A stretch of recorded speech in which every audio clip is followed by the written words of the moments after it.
ಪರಿಸರ ಮಾಲಿನ್ಯದ ನೆಪವನ್ನು ಹೇಳಿ ಕೃತಕ ಟ್ಯಾಂಕ್ ಮತ್ತು ಅರಿಶಿನ ಗಣಪತಿ, ಗೋಮಯ ಗಣಪತಿ ಎಂಬ ಧರ್ಮಬಾಹಿರ ಹಾಗೂ ಅಯೋಗ್ಯ ಸಂಕಲ್ಪನೆಯನ್ನು ನಡೆಸಿ ಗಣೇಶ ಮೂರ್ತಿಯ ಘೋರ ಅಪಮಾನ ಮಾಡುವುದನ್ನು ನಿಲ್ಲಿಸುವಂತೆ ಹಿಂದೂ ಜನಜಾಗೃತಿ ಸಮಿತಿಯಿಂದ ನಗರಸಭೆಗೆ ಮನವಿ ಸಲ್ಲಿಸಿದರು.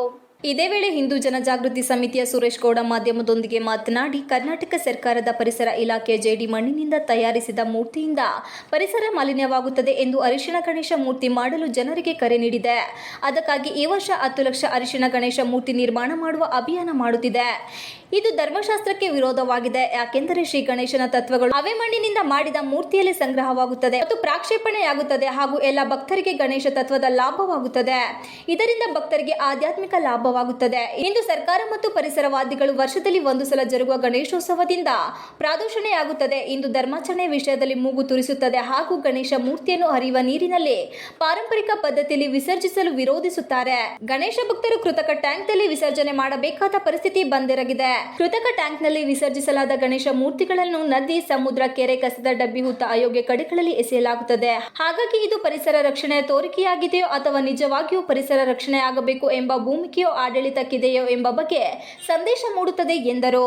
ಪ್ರಮುಖ ನಮ್ಮ ಬೇಡಿಕೆಗಳು ಎಂದರೆ ಪ್ರತಿ ವರ್ಷ ಲಕ್ಷ ಕೋಟಿ ಗಟ್ಟಲೆ ರೂಪಾಯಿಗಳನ್ನು ಖರ್ಚು ಮಾಡಿ ಕೃತಕ ಕೆರೆಗಳನ್ನು ತಯಾರು ಮಾಡಬಾರದು. ಅದರ ಬದಲು ಮೂರ್ತಿ ವಿಸರ್ಜನೆ ವಿಷಯದಲ್ಲಿ 2010ರಲ್ಲಿ ಕೇಂದ್ರೀಯ ಪ್ರಾದೇಶಿಕ ನಿಯಂತ್ರಣ ಮಂಡಳಿಯು ನೀಡಿದ ಸೂಚನೆಯನುಸಾರ ಗಣೇಶ ಮೂರ್ತಿ ವಿಸರ್ಜನೆಗಾಗಿ ಜಲಾಶಯದಲ್ಲಿ ಅಥವಾ ಕೊಳದಲ್ಲಿ ಒಂದು ಮೂಲೆಯಲ್ಲಿ ಕಬ್ಬಿಣದ ತಂತಿಗಳಿಂದ ಕಟ್ಟಿದ ಬಲೆಗಳಿಂದ ಕಟ್ಟಿದ ಕಲ್ಲಿನ ಗೋಡೆಗಳನ್ನು ತಯಾರಿಸಿ ಅಲ್ಲಿ ಗಣೇಶ ಭಕ್ತರಿಗೆ ಗಣೇಶ ಮೂರ್ತಿಯನ್ನು ವಿಸರ್ಜಿಸಲು ಹೇಳಬೇಕು.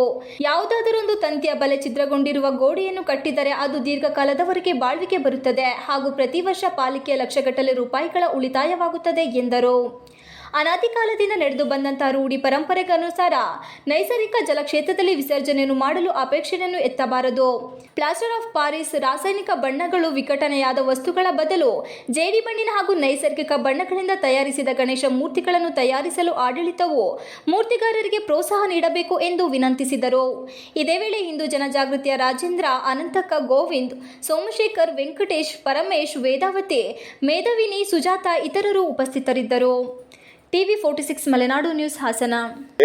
ಒಂದು ಮೆಸ್ಸು ಅಂದ್ರೆ ಮೆಸ್ಸನ್ನ ಆರ್ಟಿಫಿಷಿಯಲ್ ಮೆಸ್ಸು ಕಲ್ಲಿಂದ ಮಾಡಿ ಒಂದು ಬೌಂಡ್ರಿನ ಮಾಡಿದ್ರೆ ಆ ಬೌಂಡ್ರಿ ಒಳಗಡೆ ಈಗ ಗಣೇಶನ ವಿಸರ್ಜನೆ ಮಾಡಿದ್ರೆ ಅದಾದ ನಂತರ ಅದು ಅಲ್ಲೇ ಕರಗುತ್ತೆ, ಮಣ್ಣು ಜೇಡಿ ಮಣ್ಣು ಪೂರ್ತಿ ಕರಗುತ್ತೆ. ಅಥವಾ ಬೇರೆ ವಸ್ತುಗಳಿದ್ರೆ ಅದನ್ನ ಎತ್ತು ಹೊರಗಡೆ ಹಾಕ್ಬೋದು. ಅದರಿಂದ ಏನು ಈಗ ನಮ್ಮ ಪ್ಲಾಸ್ಟರ್ ಆಫ್ ಪ್ಯಾರಿಸು, ರಾಸಾಯನಿಕ ಬಣ್ಣಗಳು ಅದರಿಂದ ಮಾಡೋದನ್ನ ನಿಷೇಧ ಮಾಡಿ ಕೇವಲ ಜೇಡಿ ಮಣ್ಣಿನಿಂದ ಮಾತ್ರ ಮಾಡಿದ ಗಣಪತಿನ ಉತ್ತೇಜನ ಕೊಡಬೇಕು ಅಂತ ಸರ್ಕಾರಕ್ಕೆ ಮನವಿ ಮಾಡ್ತಾ ಇದ್ದೀವಿ. ಸುರೇಶ್ ಗೌಡ ಅಂತ, ವೆಂಕಟೇಶ್ ರಾಜು ಅಂತ, ಸೋಮಶೇಖರ್.